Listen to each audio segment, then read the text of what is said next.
You're listening to Art Affairs, episode number 2. Today I'll be talking to Jeremy Hush.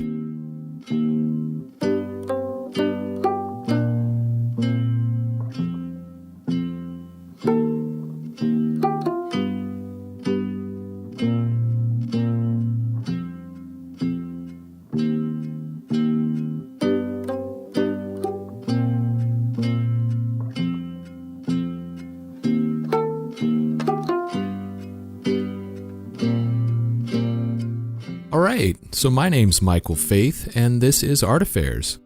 If this is your first time listening, thanks a ton for tuning in. Art Affairs is meant to give you a look at and into the new contemporary art community, featuring artists, gallerists, curators, printmakers, shining a spotlight on the human side of the wonderful work they do. You can dig through previous episodes, complete with show notes, at artaffairs.podcast.com, and you can check out new episodes on all your favorite podcast platforms. If you're on Apple Podcasts or iTunes, I'd be super grateful if you took a moment to rate and review the show. Seriously, it helps a ton. And of course, if you like what I'm doing here, be sure to subscribe. And since social media is a thing, you can follow the show on Instagram and Facebook at Art Affairs Podcast.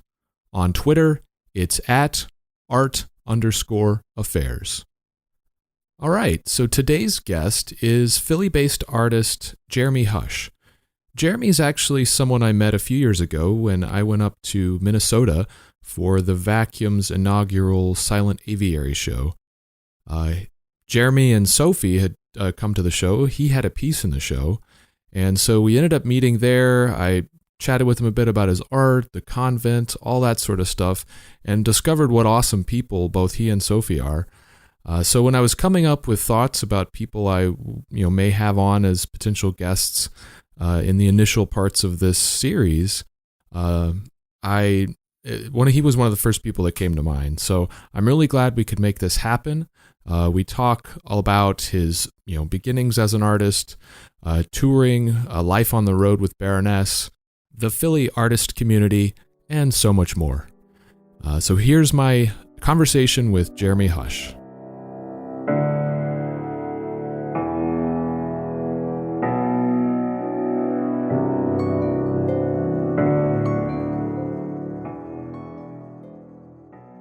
Jeremy, hey man, thanks a ton for coming on. I'm really glad we can make this happen. I'm stoked to have you on the show. Yeah, thanks a lot.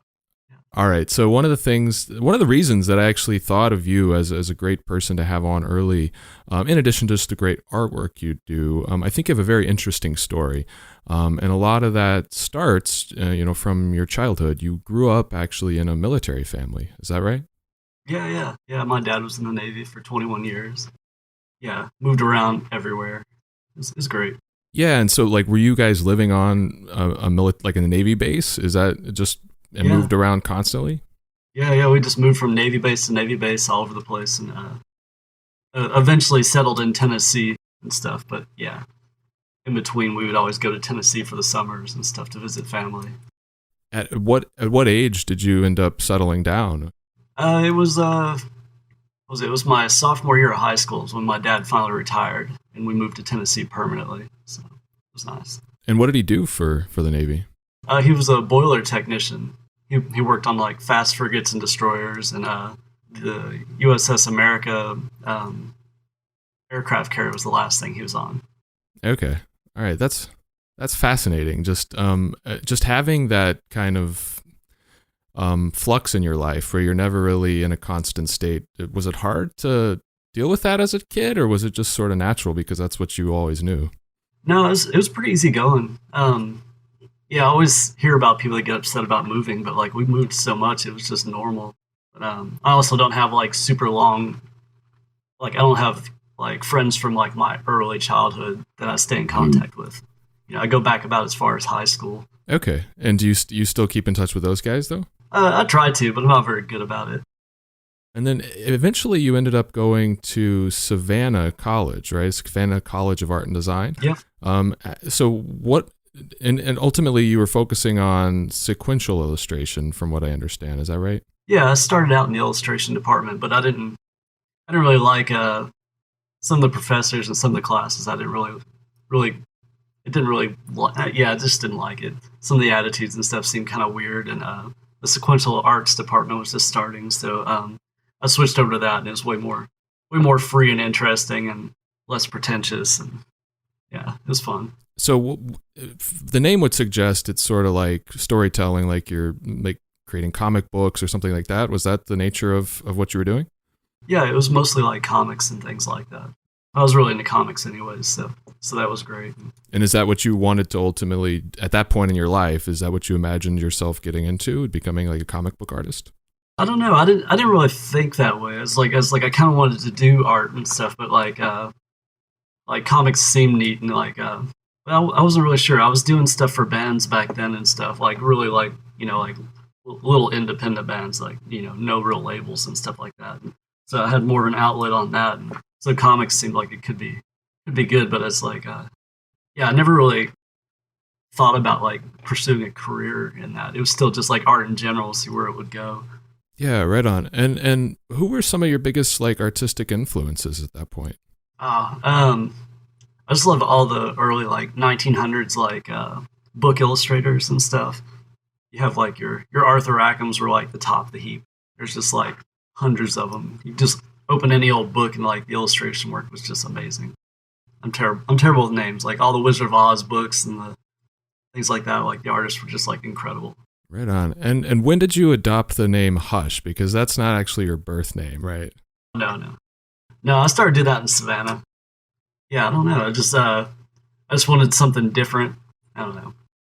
There was a lot of odds and stuff going on in my life back then and stuff. And I was just like wanted to kind of make it like a disconnect from some stuff. And back then I wasn't really picturing like me being like so attached to the name. It was like almost like my art was separate from me.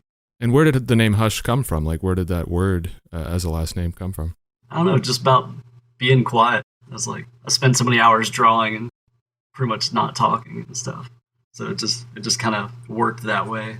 And you mentioned that you were doing a lot of work in your college, the period of your life when you were at college for bands, for independent bands. And then eventually you started doing work for a punk zine called Slug and Lettuce, right?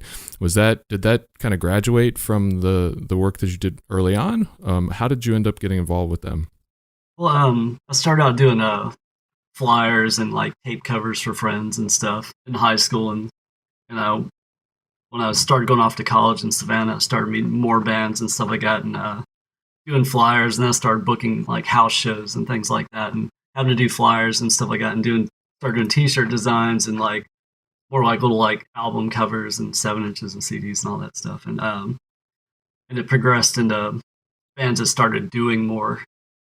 Through doing that, I started finding contacts with like Slug and Lettuce, which was out of like New York and later Richmond, Virginia.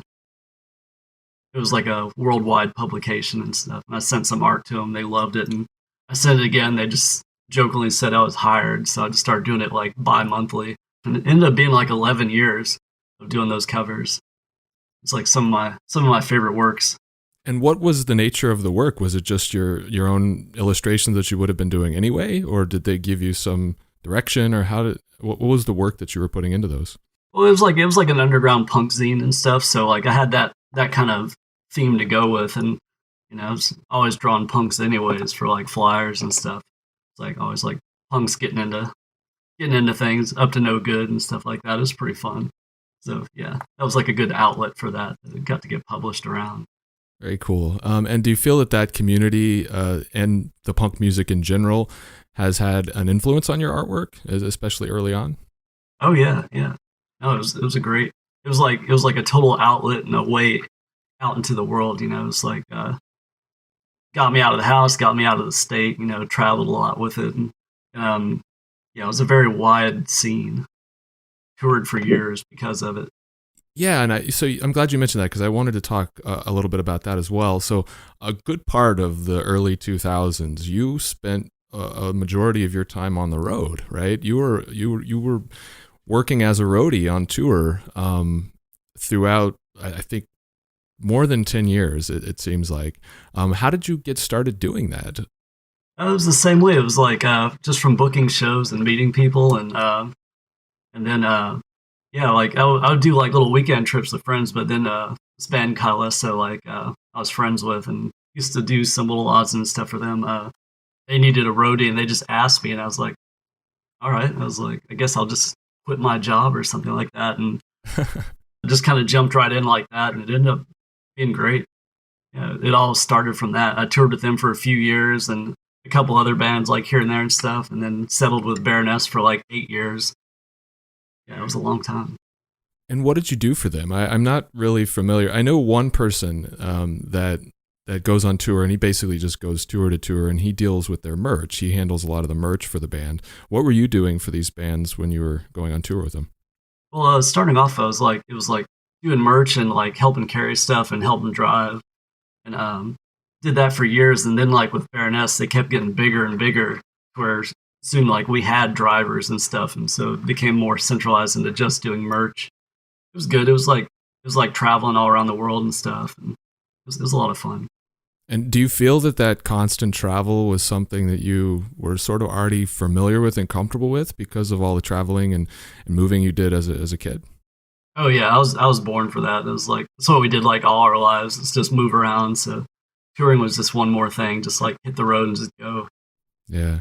That whole lifestyle is fascinating to me because it's so opposite of what I'm used to. I'm very much a person of structure and schedule and routine, and that is completely obvious opposite, and causes me a great deal of anxiety just thinking about it. But do you actually play any like instruments yourself? Oh no, I'm terrible at music. I just have to stay away from it. I was like, I stick with art. Let other people actually do the music. It's better that way. And how did you get involved with Baroness? Did you know John prior to touring with them? Yeah. I was living in Savannah, and I met John and Summer from Baroness when they moved to Savannah, and John's wife was going to SCAD as well and stuff. So they were down there working, and I just whenever I would see like other punks and stuff around, I would give them flyers, and I just started bugging them to come out to shows until we started hanging out and stuff. They would always talk about their band, but I didn't really believe them because their drummer lived in Richmond or up in Virginia. Then when I finally heard, I was like, "Oh, it's like a band. It's like not just something you talk about." They're incredible musicians. Very cool. So how did you end up? What led you giving that lifestyle up and stop touring? It was a lot of things. It was like mostly like my gallery work was just getting bigger and bigger, and it got to where I was like finishing paintings like on the bus on tour. Mm.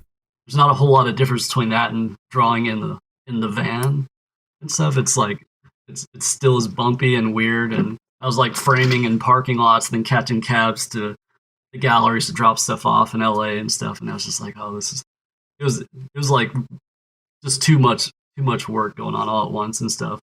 The Baroness was getting bigger and bigger, and like I was just doing merch and stuff, so it was like the spaces were getting much larger, so like they were getting farther away and stuff, and it was like the gallery work was really taking over. And my day job in Philly, it was for Stackmore Woodworking, and it was this wood shop, but it was like a high end wood shop. We do like high end interiors and decoration and stuff, and lots of like Gilded Age techniques and things like that. And like I was getting more and more interested into that, and all this stuff started to weigh into, whereas I wanted to be home more to work on things and stuff. So I finally had to stop touring for that.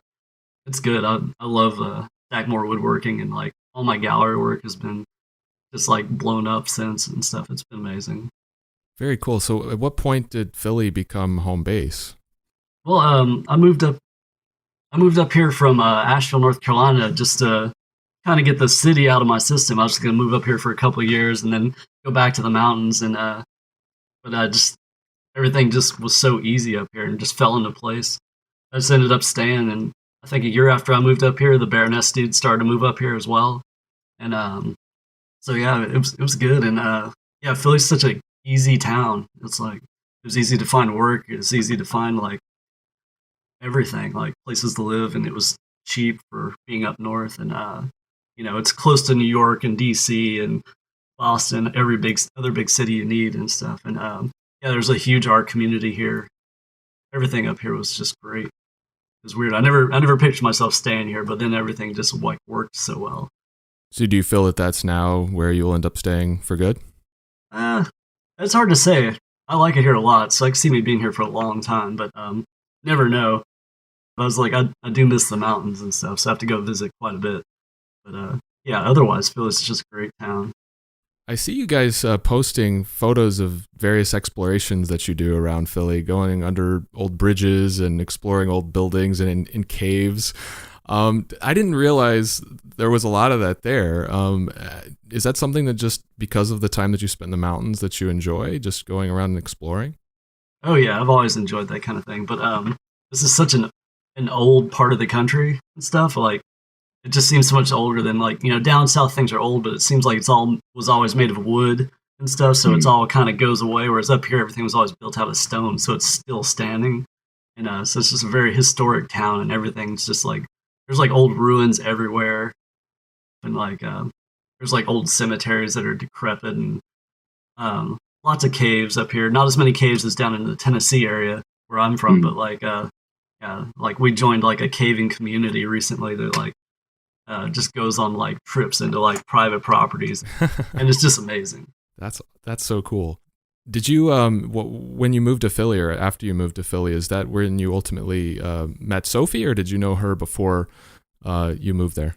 No, I met her up here. Like she came out to one of my art shows here in Philly. That's how I first met her.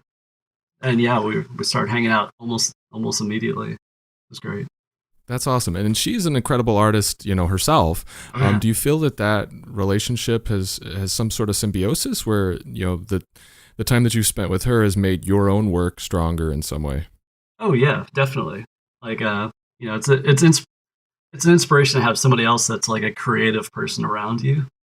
Also, like I have to sit and draw for like 8 hours a night. It helps to have somebody who also has 8 hours of work to do and stuff. There's nothing worse than having to sit and watch somebody draw all night.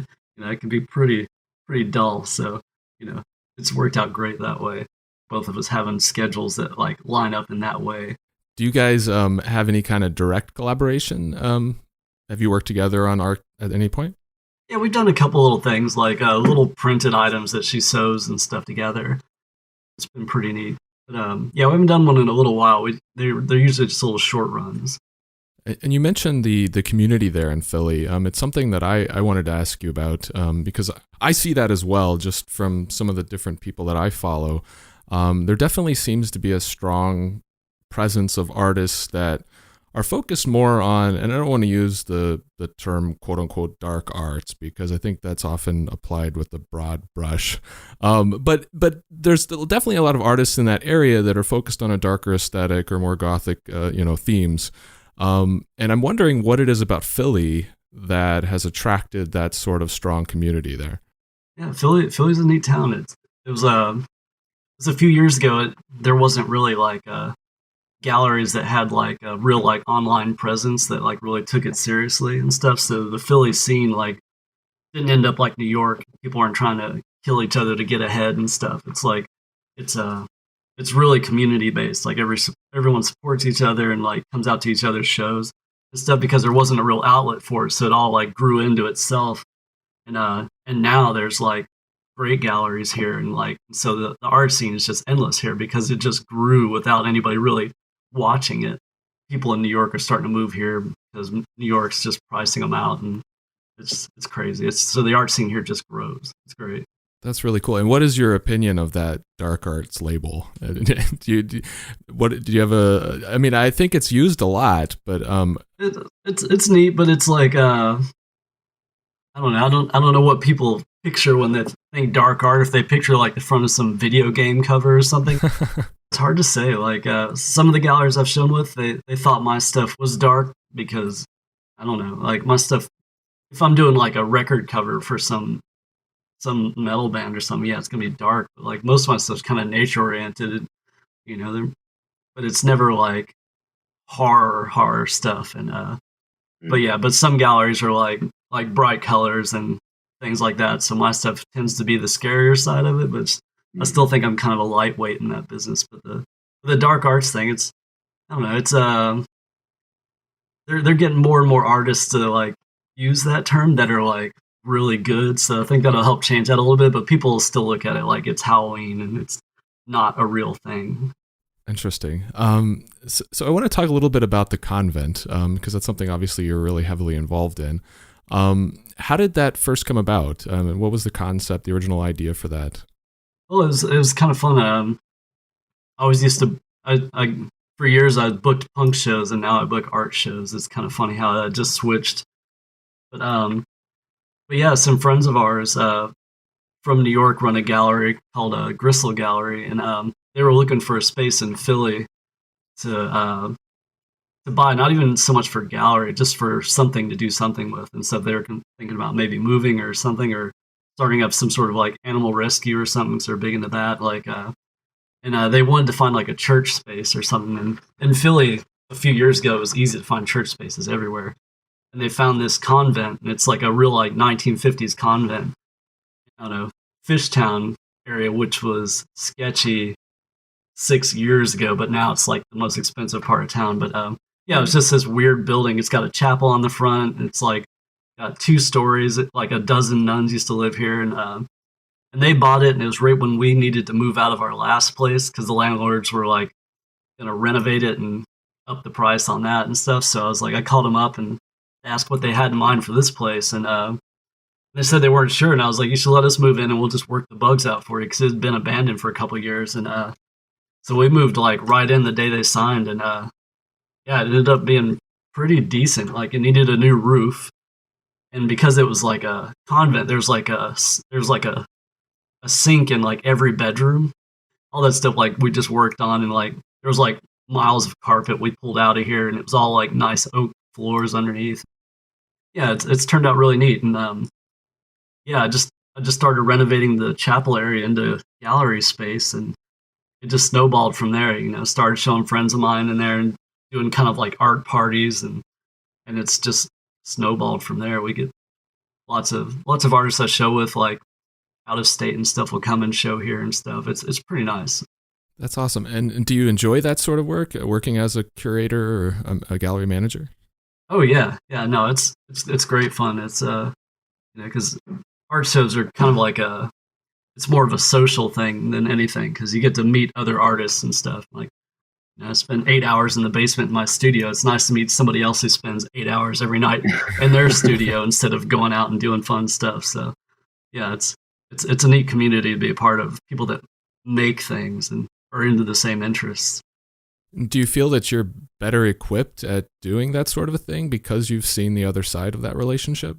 Oh yeah, definitely. It's like I've learned how to make it work with my lifestyle and stuff, so it's good. And the building, like I like this kind of work, like renovation work and stuff. And it's like it's an old convent, so there's a lot of detail work. We get to play with, and it works well with my day job because we do like ornate interiors. So here I can play around with the interiors and stuff, and make it more interesting than the 1950s were kind of plain. It wasn't like cool, creepy Catholic. Yeah, so this place is fun to work on and just make it more interesting. What other galleries do you have a strong relationship with in addition to the convent? Well, my big galleries are like out in LA. I show with Think Space and stuff. They were my first big gallery and stuff, and I still show with them. They're great. They're like huge now. They're like all over the world doing like multiple shows a month and stuff, and it's great. And in New York, I show with Last Rites Gallery mostly, and I also show with Gristle Gallery in Brooklyn. And having worked on both sides of that divide, do you have any advice for other artists who want to get their work seen by gallerists, or advice for gallerists who, need to build a better relationship with their artists? Yeah, it is. It's about the relationship. My gallery here, it's like I won't just show anybody. Like I try to use it as a vehicle to help like a lot of the artists here that aren't known, but they work like. They work harder than most gallery artists and stuff, but they're just like, they just aren't a known name and stuff. So I like to show them with like other artists I know that do have a name to help step them up. And, but like I tend to show people that support the scene and come out. Like if you never come out to shows, it's like, I'm not really going to show your work. I'd rather show somebody who comes out like, that's something to look out for because there's a million people that are artists now and stuff, and it's just like you just got to find people that are true to it, that are like really doing something that they love and stuff, not just something that's like something they're doing right now. I think that sort of harkens back to the whole community aspect too. Like you're sort of encouraging that community environment. Yeah, yeah, you definitely got to push that. Got a lot of younger artists and stuff, and they see like artists in magazines and stuff, and they think they can jump right into that. And it's like a lot of these guys did it for like 10 years before they got up there. And that was before they had social media where they could just push things themselves. You know, they had to like literally like be in shows and be seen and like have photographers like take pictures of them with their work, and that's how they had to build their way up. So it was much harder at one point than just now, where you can be an online artist. Mm. It's different world now. And as far as your own artistic style, do you feel that I get the impression that some of your work is involved in telling a story. It feels very much like a storytelling exercise for you. Do you consider yourself a storyteller with the art that you make? Oh yeah, yeah. I like all my work to have like a narrative to it. Yeah, I don't know. It's like I just like to know that there's something else going on there. You know, it's not just a picture of a person. This person has a reason why they're standing the way they are, or why they're in the environment they are, and like, you know, what they're looking at or what they're like handling or something. There's just got to be some more depth to it than just like, you know, just drawing a person. You know, I like it that way. I like, you know, I make up little scenarios around a lot of my pieces that I do. Makes it more fun for me too to have like, you know, it's more than just a direction of trying to render this face. It's like why this person's doing this is part of the story. Yeah, and I mean that almost feels like it might even tie back to your training in college where you're working in sequential illustration. Like, do you feel that sort of has tied back to that experience? Oh, definitely, definitely. There's still a part of me that wants to do some comics and stuff, but it's so much work. If I had more time, that would be something I'd love to do. Expand on some of these things I've already done and expand on the story that's already kind of like hinted at in that and stuff would be fun. But man, that's a lot of work. Comics, man, you got to be good and fast. Yeah, the deadlines, from what I understand, are brutal. Like you have to really stay on top of it. Nature's obviously a big part of the work that you create. What is it about nature that you love so much? Is it just being in the mountains like you were as a kid, or what's the attraction there? Yeah, yeah. I've always been big on the outdoors. As a kid, I was always an outdoor kid and stuff like that. And yeah, I've always been around animals and always been in nature. You know, and even when we grew up in the military, we still spent like most of our summers in Tennessee out there, and like our uncle had like 48 acres and stuff of just like woods and fields. So it's just like endless, just wander around and stuff. It's just great. And a lot of the work seems to portray people with being smaller than the world around them. Like, you know, the nature tends to be a lot larger, people writing birds and scorpions, stuff like that. Where does that come from? Like, what's the origin of that motif? I'm not sure. There's I just like the idea of nature being bigger than us. So like, some less fragile than what it seems now and stuff. It's not like, we're just gonna like wipe it away. It's like there. It's like no, it's much bigger than you. It's like much more important. It's more of an obstacle. That's how I'd rather it be. It'd be more of an obstacle than so easy to just wipe out like an entire area, just lose a whole species. It's like, oh well, what if it didn't want to leave? And it's like that kind of thing. Yeah, I don't know. I've always liked animals. Always lived with animals. Been around animals, and so I like to keep that in my work. And as far as the mediums that you work in, it was fascinating that I read you you primarily work in ballpoint pen, like just the regular pen that you might pick up at a hotel room or whatever. I guess, how did that become a thing? Was it just constant traveling that led to you wanting to use such an everyday tool? Yeah, like now I use like these fancy German pens and stuff. They're like archival and stuff. But I don't know, years of drawing in school and in church and stuff. I was always getting a pen off my mom or something like that, and like that's what I always worked with. And there's a gritty quality to like a ballpoint pen that like like a lot of your like felt tip pens and like your microns and stuff like that can't capture that kind of feel. It's almost more of like the way pencil lead works. I just love that feel. It's my favorite way to work. I don't do like super clean line work. It's usually like more of a textured line. But yeah, just growing up with pens, it's just what I'm comfortable with. And what other mediums do you like working in? Mostly like watercolor, a little bit of acrylic, but like water drown acrylics. I don't work with too many opaque mediums. Mm. Are there other mediums that you would want to explore some more that you haven't had a chance to? Yeah, I've been getting into sculpture work and stuff. That's something I've been wanting to do forever. Because of the gallery here, like I'm working on like plaster moldings and plaster corbels and things like that. So it's like lots of like carved animals and things like that. And that's been fun. And as far as the album artwork that you've done over the years, you mentioned early on when we were talking about the work that you did with Slug and Lettuce that you'd done 7-inch covers and stuff for indie bands. How did that get started, and was it your involvement with the punk scene that brought you into that sort of work? Oh yeah, it totally was. It was like again, it was just meeting people and like it was like I tell other artists like like the best way to start out is like doing flyers and your friend's crappy band has a demo or something, like do that cover because that's how it gets out. And when you start doing record covers, like it's just like instantly goes into print and is out there. It's a great vehicle to go places, and it's great to have this printed package out and it's got your work on it and stuff. It's just a great feeling. And is the process that you use for creating album art fundamentally very different than what you use for creating art that you're going to put into a gallery, or is it much the same?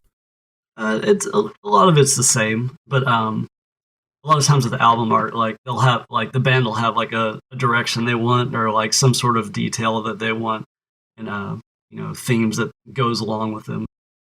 Usually, people say pretty open ended on that when I do album covers. It's not too strict. Yeah, it's like I like to work with themes that they put in their album and stuff as a direction. And if it's my own work, I'll just use my own ideas. And a lot of the stuff that you've done recently has been for Cadabra Records, right? Some of the stuff you've done for H.P. Lovecraft, Edgar Allan Poe. How did you first get involved with them? Again, I was just from doing album art and stuff, and I ended up meeting Jonathan from Cadabra Records and stuff, and we talked about working on some stuff, and I was like, I love like old horror audiobooks and stuff. All that old H.P. Lovecraft and stuff is like some of my favorite things in the world. And he was putting these things together, and it's just worked out great. It's been some of the most fun projects I've done in years. And like I've done like I think like 5 records with Fabio Frizzi now. Did like all the Italian horror soundtracks back in the early '80s, late '70s. That's awesome. In addition to, and you mentioned it earlier, Stackmore Woodworking. That's your day job, effectively, right? That you do, 9 to 5 or whatever your regular weekly, schedule is. You work for them as a designer for high-end woodworking projects. How did you first get involved with them? And you mentioned they're based out of Philly. What was your introduction to that type of work?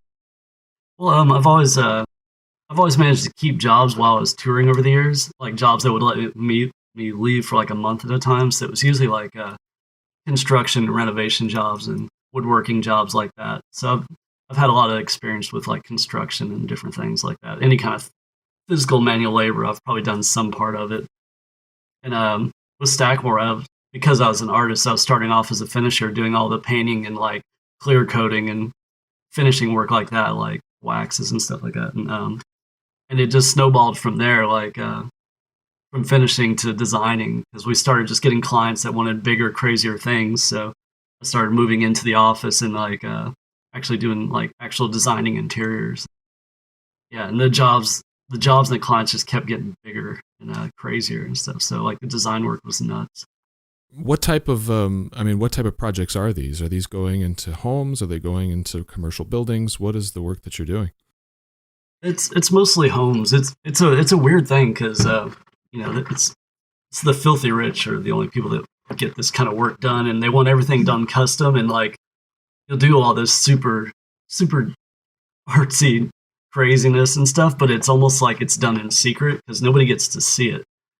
So we do these huge barrel vaulted ceilings and like all these ornate trim works and stuff. And I did a bunch of like just like kind of like Gilded Age style, like just painted cabinets and like trim work and stuff like that. And it's like I show some pictures, but you're not supposed to really take pictures of people's houses. Like I wouldn't want people doing that, but like so like it's just weird. You do all this like super intense work, and it's like for a very small amount of people to ever see.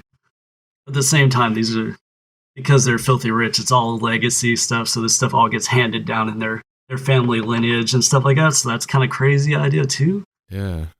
Like everything stays in these family names, and so the work there is almost like it lasts longer than like stuff I do for galleries or bands, because this stuff's gonna, it's gonna be like taken care of forever. Yeah, that's interesting. Have you felt that ever had the need to, or desire rather, to do some of that work for galleries so that you would actually get some more exposure to the amount of effort that you're putting into it? Yeah, I've done that some. I did it for, I had a Last Rites solo show a few years ago, and the curator wanted me to try and do something different, like something bigger and stuff, like an installation thing. So I was like, all right, I'll try and like marry my day job with my night job, and that was pretty crazy. I did these giant, like kind of like Catholic like rose windows and stuff, and it was just like this huge like 7.5 feet tall by 12.5 feet tall like panels of these like just like Gothic tracery panels and stuff. And it helped because the room that they wanted me to show in was so big, and my work tends to be kind of small. And so like with these huge installations on each wall section, it kind of shrunk the wall sections themselves. So I was going to hang my work on the rose windows and stuff, and so it worked out well. It's like just changed that interior of that space.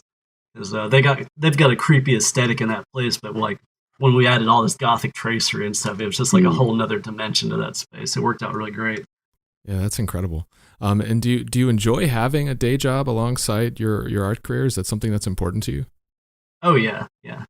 I tell people that all the time. I like having a day job because like I like having like a regular schedule, and I like having a regular paycheck. No matter what level you are at, like in gallery work, getting big checks or small checks, it could take like months, sometimes a year to get paid from a show, and like so it can be super inconsistent.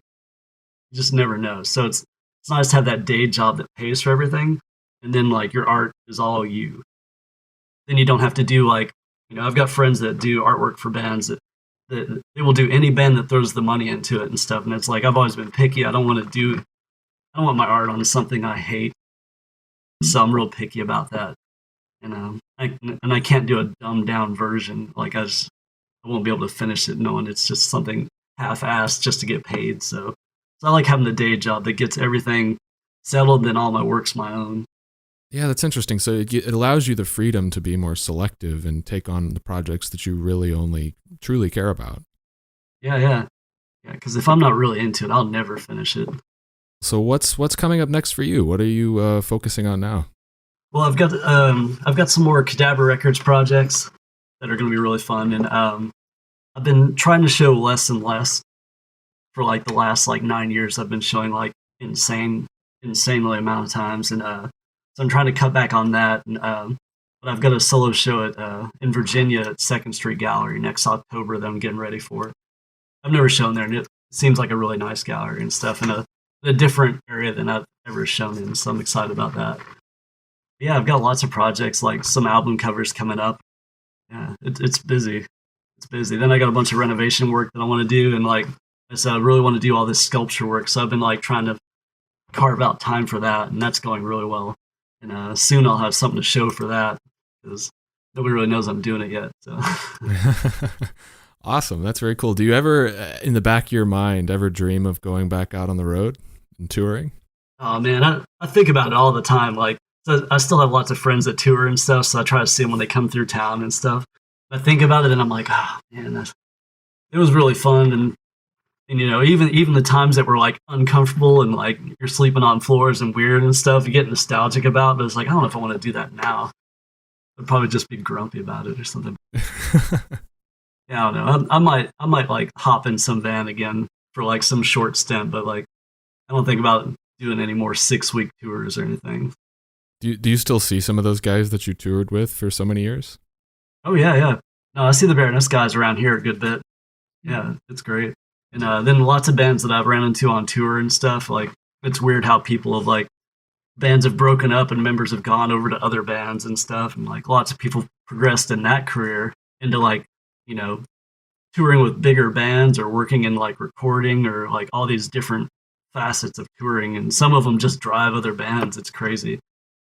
But yeah, so being in Philly, being a big city, so we get like a lot of the tours through here. So lots of people tour through here, so we get to see a lot. It's nice. Get to see lots of people on the road again. Awesome. So we're right at the end of the show now. Where can people find you online? Um, Pretty much anywhere you can type in Jeremy Hush, I'll come up on stuff. Most active on like Instagram and I guess Facebook and stuff's pretty good. But yeah, I'm around just under that name about anywhere. And last question, and I want to try to ask this of everybody. Who is one artist that you'd like to see me to try have on the show? Oh man, has everybody said Pusshead yet? That would be pretty amazing. But I don't know. There's so many good ones. Pusshead was always like my childhood favorite, so that would be an interesting one to see you have interviewed. Awesome. I like it. Well, thank you again, Jeremy. I'm super grateful that you took the time out of your day to come on, and I really appreciate it. Yeah, thanks a lot.